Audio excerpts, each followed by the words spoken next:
खुलुमबाय सनाफोर फिन खनसेबाव गोदान जानाय भिडिअ बयखौबो बरायहरलायबाय नुखाबाय नङा होनबा सनाफोर मा संदों पनिरजों जोगोनारजों ओमफ्राय अल बेदर बिराद गोथाव मोनो सनाफोरा गोथाङै जानो आरो न'आव गायनाय नालाय दाउरावथा सनाफोर खाथियाव न' बानायगासिनो दं नालाय ओरैबायदि दाउराव दुन्दिया लाबाय ओमफ्राय बानलुआथ' थाखायो नङा होनबा सनाफोरनै आं अल बेदरखौ बिराद जानो गोथाव मोनो आरोना गोथाङै गोदैथार आरो न'आव गायनाया बिराद गोथाव जायो गोदैनो थ' दुन्दियाखौ एसे सिफ्लेनानै लानोसै नायलांदो सनाफोर जायफोरनि जानायनि भिडिअखौ नायनो मोजां मोनो सिम्पोल जानाय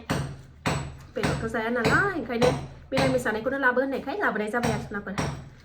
दावरावथार दे सनाफोरनि फिसाजो उन्दैखौबो दौखांबाय सासेयाथ' स्कुलाव गेदेरा जानोसै सनाफोर दे गुदुंथार नै खुन्दुं खुग्लुंजोबनाय दासो मोन्दों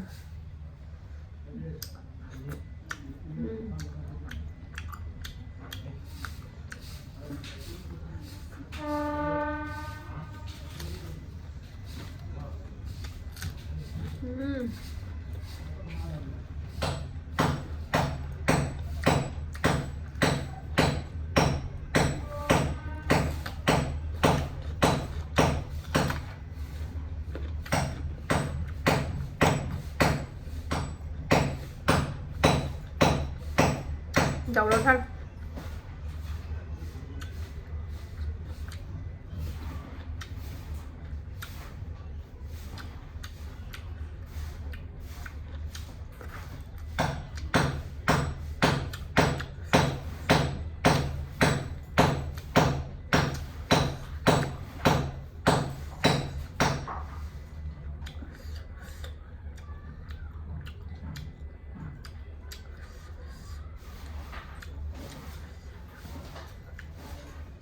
बायनाया बारा गोदै जाया अल बेदरा ओमफ्राय न'आव गायनाया खिन्थु बिराद गोथाव जायो गोदै जायो सनाफोर आरो जोगोनाराबो बारा गोदै नङामोन नालाय ओमफ्राय आंहा सिनि होनानै जाग्रा हुदा गोदोनिफ्राय जोंहा न'आव सिनि होनानै जाखायो आरोना जोगोनारा गोदै नङाबाथाय सिनि होदों आङो थ' सोरबा सोरबा सिनि होनानै जानो हामा माया होनो खिन्थु आं गोदोनिफ्राय जाबाय थानाय आरोना जेबो उसुबिदा मोनफेराखै होनानै जायो आङो सोर सोर सिनि होनानै जायो कमेन्टआव खोन्थाहरनाय सनाफोर आं खिन्थु जायो आरोना बेबो सिनि होनाय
सोनाफोर हारा गैयै बेदरजों ओरैबायदि गोथाव जाबाय स्लिम स्लाम जाखाबाय सोनाफोर दा दिनै बेदर संनाय आरो जानायल'मोन माबायदि मोनखो कमेन्ट खालामदो बाय बाय